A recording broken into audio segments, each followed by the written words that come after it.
tokoa dia tonga soa eto amin'ny fandaharana Jeanne Forêt Santé aty Canada indray ianao ary dia manolotra ny fisarana ny mpanaraka tsy tapaka ny fandaharana. Ny resantsika anio zany dia ny momba ny hoe ahoana ny fomba atao mba hatamana ny vehivavy satria hatramin'izay zany ny resahako teto dia ny fanaovan'ny vehivavy foana zany ny hoe ezaka rehetra ny mba tsara ny tokantranony mba hatamana an'ilay lehilahy. Efa nazavaiko teto tamin'ny resaka hoe inona no mahatonga ny lehilahy mampirafy amin'ity indray mitoraka ity indray zany dia ny hoe anao indray ty ramose ny hoe ahoana ny atao zany mba hatamana ny vadinao ao an-trano satria iny lafin-javatra raha iny zany dia eritreretintsika amin'ny fiarahamonina fa ambanimbany zavatra zany ny momba ny vehivavy fa manana foana zany ny fiarahamonina tendansy amin'ny hoe hitazomana an'ilay lehilahy. Marina aloha fa somary ara-biolojika dia mety hoenjakenjana kokoa angambany ny hoe fitazomana ny lehilahy ao an-trano satria ara-biolojika dia ilay efa nazavaiko ny hoe ny lehilahy ny masony azy no miasa ary ny vehivavy dia ny fo ka manodidina an'izay zavatra rehetrarehetra izay foana zany ny mitondra ny fiainan'ny lehilahy sy ny vehivavy. Ka matetika zany ianao rangahy dia ny mieritreritra ny hoe efa vadiko io, efa nataoko ny ezaka rehetrarehetra nazahoana azy. Nazavaiko tamin'ny hoe ahoana ny fomba fikaotiana vehivavy tsy mora izany atao hoe mikaoty vehivavy zany kanefa tadidio ramose fa tsy mijanona eo akory ny zavatra rehetrarehetra. Raha ohatra ka hoe mikaoty ianao zany dia nahazo tokantrano nahazo vehivavy izay ravaky ny tokantranonao izay iandrasanao taranaka ary eritreretinao zany hoe fiarahana ho mandrakizay dia efa nahazo ianao zany ka eo zany no mahabetsaka n'ilay hevitra diso ny amin'ny hoe efa azoko ity zany ka dia efa milamina zany satria efa nandoavana vodiondry tany amin'ny ray aman-dreny vola lafo be nandoavana omby ny nanaovana ny mariazy sy ny rehetrarehetra zany ka dia iny zany aloha zany dia efa aponga miatona iny ka doboana rehefa mahatsiaro. Izay moa zany ny fitenenana. Tandremo ramose, tandremo fa tsy aponga ny vadinao io fa olombelona ary olombelona manana ny say, manana ny fanahy ary manana ny vatany ka raha ohatra ianao ka dia tena hoe ilamina fa dia hoe tsy hanao ezaka intsony zany ny amin'ny fifandraisana amin'ilay vehivavy amin'ny vadinao zany, tsy hanao ezaka intsony ny hoe mahafantatra hoe inona ny zavatra tadiaviny, tsy hanao ezaka intsony amin'ny hoe fanomezana tambitamby sy fitiavana azy fa efa eritreretinao zany fa ohatry ny fananana, ohatry ny aponga miatona araky ny filazanao azy dia nitandrema fa sao raha ohatra ka ela loatra ny anatonanao azy eo dia mety ny hafa no adoboka azy. Tandremo ny fiheverana fa ny tovovavy ny vehivavy dia ohatry ny fanaka.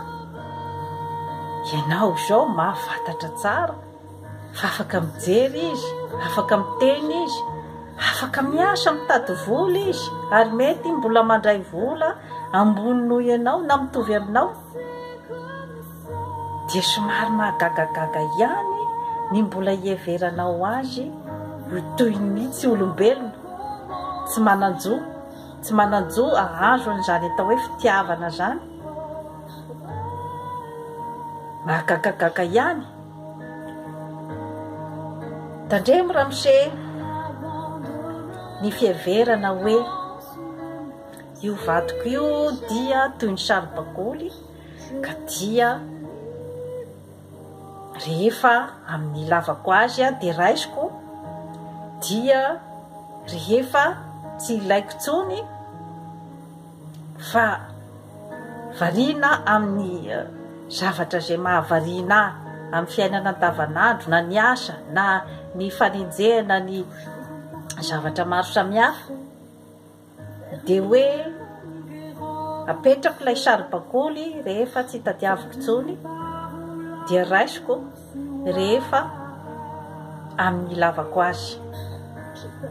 Amin'izay fotoana izay dia tsy olombelona izy zany amin'izay fotoana izay fa saribakoly. Izay zavatra izay nefany no matetika zavatra mitranga zany amin'ny tokantrano, indrindrandrindra zany ny ataontsika hoe ny tokantrano malagasy, izay tranga zavatra izay.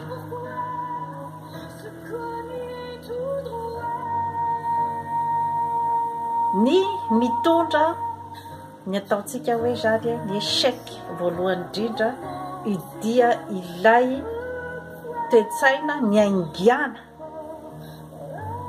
teo amin'ny fanorenana ny tokantrano. Izany hoe ny fieverana diany mialoha zany ny hoe rakoto ambony rasoa ambany, na ny inversan'izay hoe rasoa ambony rakoto ambany. Tsy misy olombelona ambony sy ambany zany eto ambonin'ny tany. Mbola tsy tonga amin'ny tena hoe fahamatorana ny olona iray raha ohatra ka raha misy ny ataontsika hoe fifandraisana, dia izay hoe fifandraisana ambony sy ambany izay. Raha ohatra ka izay no entinao zany amin'ny fiainana, dia mino marimarina amiko ianao, mino marimarina aho fa tsy anana ny fahombiazana tanteraka amin'izay zavatra ataonao ianao. Kanefa zany zavatra zany dia mila fahamatorana ambonimbony amin'ny fiainana, ny fomba fijery ny fiainana, ary mila fandiniana latsapaka ny fiainana, ny fahatongavana amin'izay stadin'izay hoe ambony sy ambany, ambony sy ambany. Satria raha vao izay no hitondranao ny fiarahamonina dia hosahirana ianao, hosahirana. Satria ny olombelona rehetra eto ambonin'ny tany dia samy manana ny maha izy azy daholo. Ka raha izay no toetra entinao mifandray amin'ny olona hoe ianao dia ambany ko atoronao amin'ny mihitsy fa ianao dia ambany amin'ny resaka inona, ambony amin'ny resaka inona. Tsy maintsy tokony hojerevana tsara koa izay zavatra izay. Ka raha vao hoe eo amin'ny tokantrano zany miainga amin'izay hoe ny vehivavy ambany dia ny lehilahy ambony, izany hoe ao ambadika izay zany misy ny resaka ataontsika hoe zany hoe ny fajakazakana, misy ny resaka atao hoe domination, izay na niteraka foana ny ataontsika zany hoe ny fikorontanana eo amin'ny fiarahamonina. Raha ohatra ka no jerevantsika foana ny tantara izay nisy teto ambonin'ny tany hatramin'izay. Ka raha ohatra ka izay ny toe-tsaina zany hiainganao ny hoe ambany io vadiko io ka dia tsy mananjo izy zany ny ahazo fitiavana azo atao an'izay rehetrarehetra tianao anaovanao anazy tsy manana akory izy zany zo ahazo tambitamby satria efa azoko satria efa nitsemboka nahazo azy dia afaka mandry ivohy ny vato izay hevitra izay dia tandremo fa eo no mahabetsaka rendrika ny tokantrano satria efa nazavaiko tamin'ny teny frantsay no nanaovako azy hoe le secret de couple heureux betsaka ny zavatra izay manodidina ny tokantrano io ary hevitra diso ny filazana fa ny vehivavy ihany no tokony hanao ny ezaka rehetrarehetra hitazomana azy io hevitra diso de diso ramose ny mpivady miaraka misalahy mitazona ny tokantrano io miezaka ny amin'ny andaniny sy ny ankilany izay zavatra tsy vitan'ny iray dia ny iray ny manao azy izany hoe tsy maintsy misy foana zany ny ataontsika zany hoe ny fifamenona tsy afaka akory ianao hoe exige zavatra anankiray izay hitanao fa tsy vitan'ny vadinao ianao mety mahavita azy kanefa kosa raha ohatra ka hoe akininao amin'ny daholo zany ny ezaka ray manontolo izay hatsaratsara ny tokantrano dia mino marimarina fa tsy aharitra ny tokantranonao satria mba olombelona koa io vadinao io manana ny ainy misy fetrany ihany koa ny hery sy tanjaky ny olombelona ka tsy afaka ny anendrika ny zavatra rehetrarehetra na dia atao raha hoe mitafotafo ny fitiavanao aminy dinio akaiky fa hoe olombelona io vady miaraka aminao io ary raha tamin'ny andro taloha dia ny hoe ny lehilahy zany ara-biolojika zany dia ny hoe ny lehilahy no mitady vola hamelomana ny vady aman-janaka dia ny vehivavy mikarakara tokantrano mikarakara ny ankizy ankehitriny nefa dia efa betsaka ny filan'ny olombelona ary efa nivoatra ny zanak'olombelona dia lasa mandeha mitady vola koa zany ny vehivavy satria noho ny fivoarana dia efa betsaka ihany koa zany ny filana ao an-tokantrano ka amin'izay fotoana izay nefa dia betsaka zany ny ataontsika hoe responsabilité tsy mifandanja zany izany hoe ny hery sy ny tanjaka izay ampiasaina ny angovo ampiasaina ao amin'ny tokantrano zany dia betsaka ny tsy mifandanja izany hoe betsaka ny any amin'ny tokantrano zany ankehitriny ny hoe mivangongo ao amin'ny ramatoa ao daholy ny ezaka rehetrarehetra ny effort ny adidy amin'ny tokantrano farangah dia hoe za dia mampidibola vanao ny sisa kanefa ny mahagaga dia matetika ny tena hoe considéré kokoa zany dia ny hoe rangahy mampidibola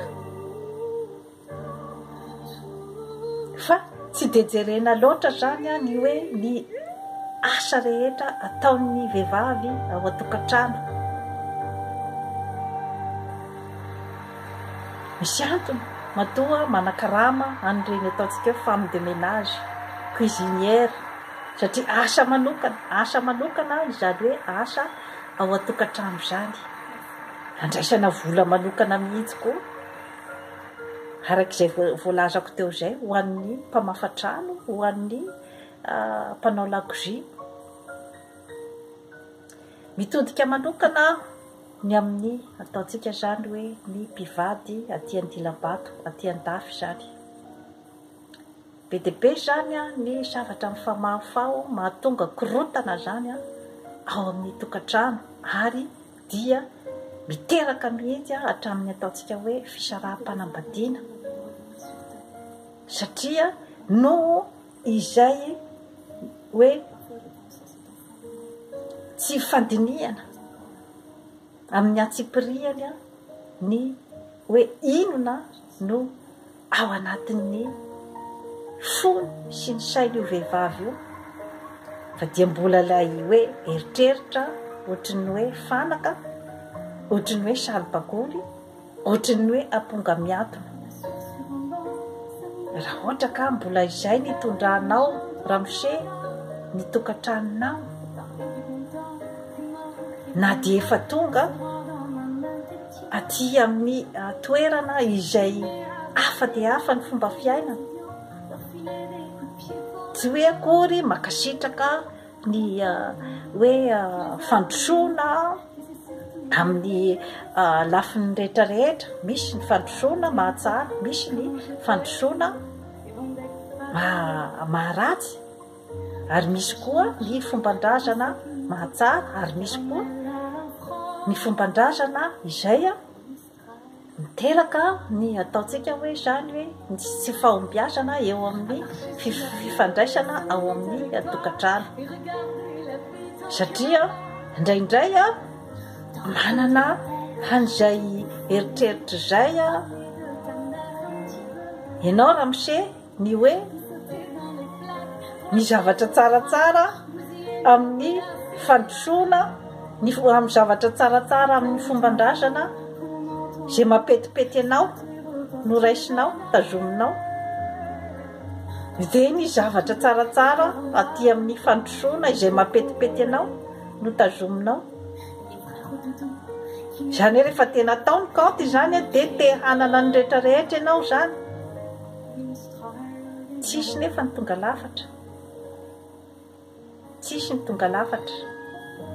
Izany hoe ny tiako tenenina ny ohatra raisiko ohatra dia ny hoe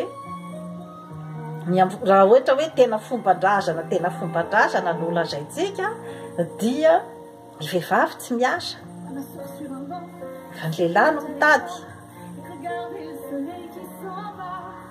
Araky ny teneniko teo dia ny hoe ny vehivavy no mikarakara tokantrano. Rehefa tonga aty indray nefany dia avela izay hoe fomba fisainana noho ny hoe fiazakazahany fiainana sy ny hoe fiakaran'ny vidim-piainana sy ny hoe fitiavana te-hanana fiainana tsaratsara kokoa dia voatery miasa zany ilay vehivavy. Tandremo nefa ramose amin'io fotoana io tokony mba ho jerevanao ihany koa ny momba ny vadinao io, tokony ho jerevanao akaiky satria efa reraky ny miasa avy any izy no koa mbola andeha koa zany anao au complet miasa ao tokantrano rehetra, ny fikarakarana ny ankizy sy ny rehetrarehetra. Jerevanao ny maha olombelona ny vadinao io, ny hoe aina ohatrin'ny aina rehetrarehetra io fa tsy robot na poupée gonflable. Aina ohatrin'ny olombelona ary mila fitiavana, mila tambitamby, satria hevitra diso ny fiheverana ny hoe betsaka ny vehivavy zany mitaraina ny amin'ny hoe tamin'ny fotoana izay niarahanay talohan'ny fanambadiana no tena nisy ny vola tantely. Betsaka ny vehivavy nitaraina an'izay zavatra izay. Tamin'izay no nahitako ny tampitampi tamin'ny vady. Tamin'izay ihany no mba nahatsapako an'izany atao hoe fitiavana zany taminay mivady. Fa raha vao niditra ny tokantrano sisa dia niova tanteraka ny vady, ary dia tsy misy intsony izany tampitampi izany, tsy misy intsony izany fanehoam-pitiavana izany, tsy misy intsony izany hoe fanajana amin'ny resaka fifandraisana sy ny serasera. Betsaka ny vehivavy mitaraina zavatra ohatran'izany,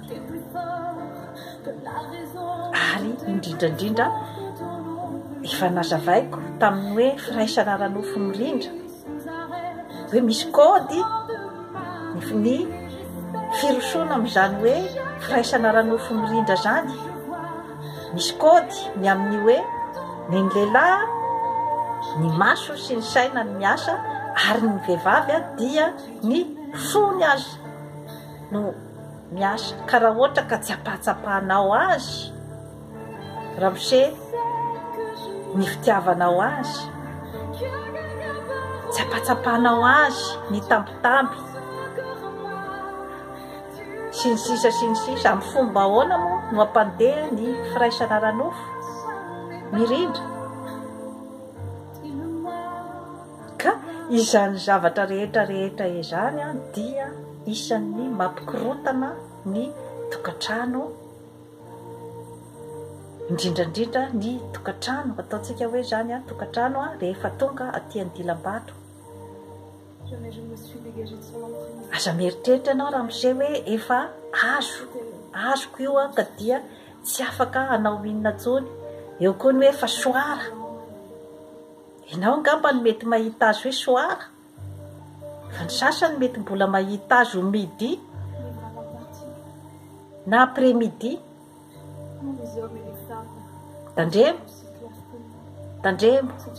Tandremo ny matoritory, fa ny mpivady na ny lahy na ny vavy dia tsy maintsy tokony manao ny ezaka zany mba hapety ny tokantrano,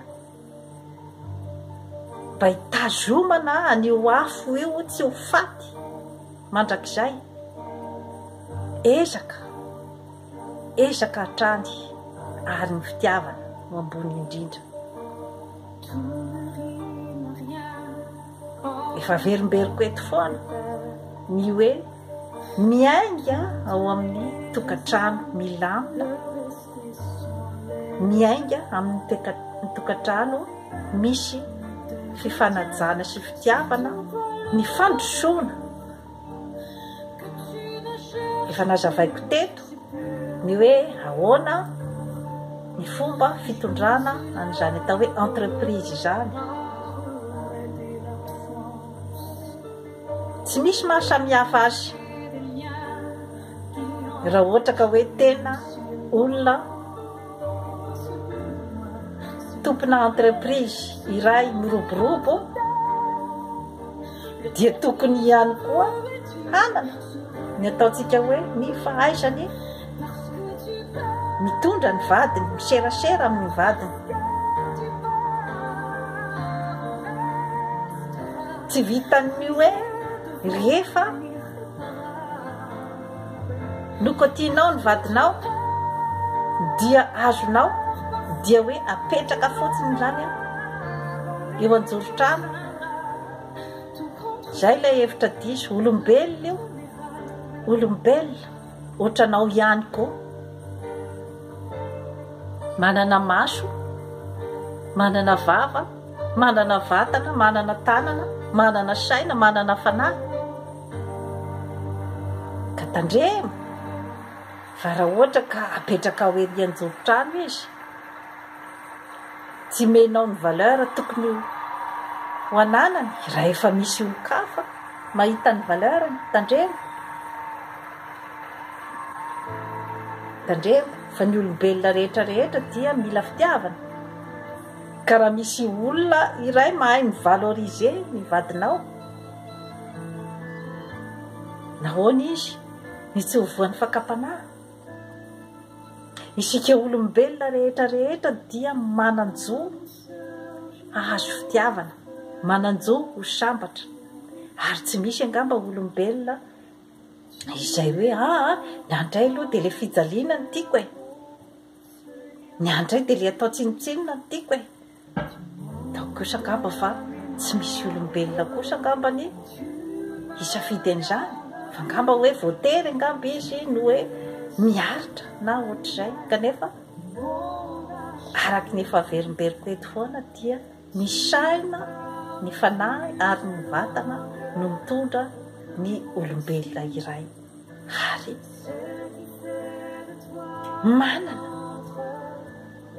manana ny kapasite ianao amin'ny alalan'ny sainao,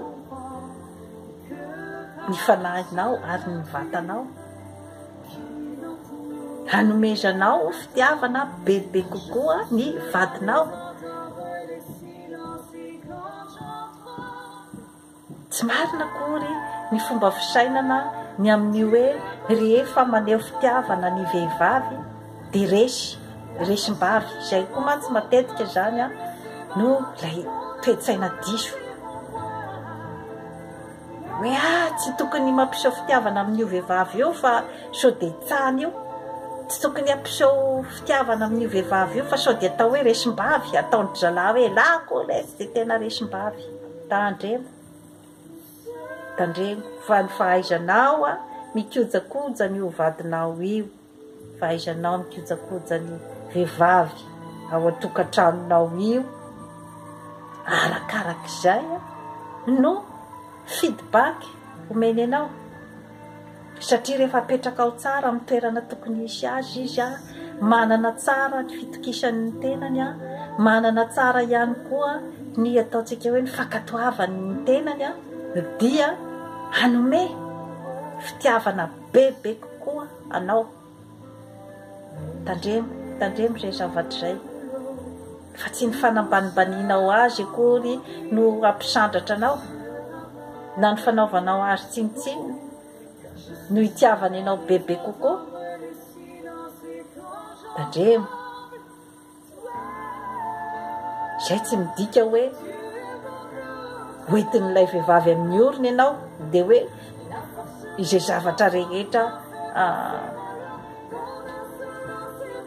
fanapahakevitra rehetra dia avy any amin'ilay vehivavy. Tsy izay akory, ny fitiavana dia hafa ny fipetrany. Miditra ao ny fanajana, miditra ao ny tambitamby, ny fahaizana miserasera, miditra ao ny fanomezanao voninahitra azy. Ka tandremo ilay hevitra diso ramose ny amin'ny hoe resim-bavy rehefa manaja vehivavy.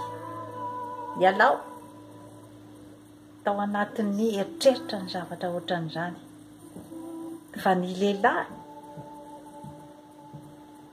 tena mahatana vehivavy dia ny lehilahy mahay mametraka ny vadiny amin'ny toerana tokony hisy azy, dia ilay vehivavy no manao ny zavatra rehetra, manome azy ny fitiavana rehetra ary manohana azy amin'ny zavatra rehetra izay ataony.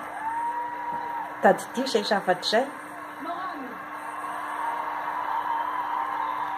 fa betsaka ny réussite-n'ireny mpanefoefo, ny réussite-n'ireny ataontsika hoe filohana repoblika aty amin'ny tany vaventy, ny réussite-n'ireny lehilahy malaza reny ny ao mibadika ny dia ny vehivavy. Raha ohatra ka omenao tsara ny toerana tokony hisy azy ny vadinao ao an-tokantrano, dia io no tena fanohitra lehibe entinao manatanteraka ny projet rehetra izay tianao atao ramose. Dia toy izay indray zany no azoko atolotra antsika androany eritrereto tsara ny zavatra izay atolotra eto fa ny dia ny mandeha hatrany amin'ny positif. Raha misy ny kritika dia kritika anatsara zavatra izay no ataoko eto, ary zavatra entina foana anorenana fa tsy andravana ny fandaharana izay apetrako eto. Raha tsy marina ny zavatra nilazaiko teo ramose dia averenao ty amiko ny teniko. Raha marina kosa dia eritrereto tsakotsakoy fa mety hahatsara ny fiainanao. Dia jereo matetitetika ny fandaharana zany foresante aty Canada fa hanatsara ny fiainanao ary manao fa abonnement. Bye bye.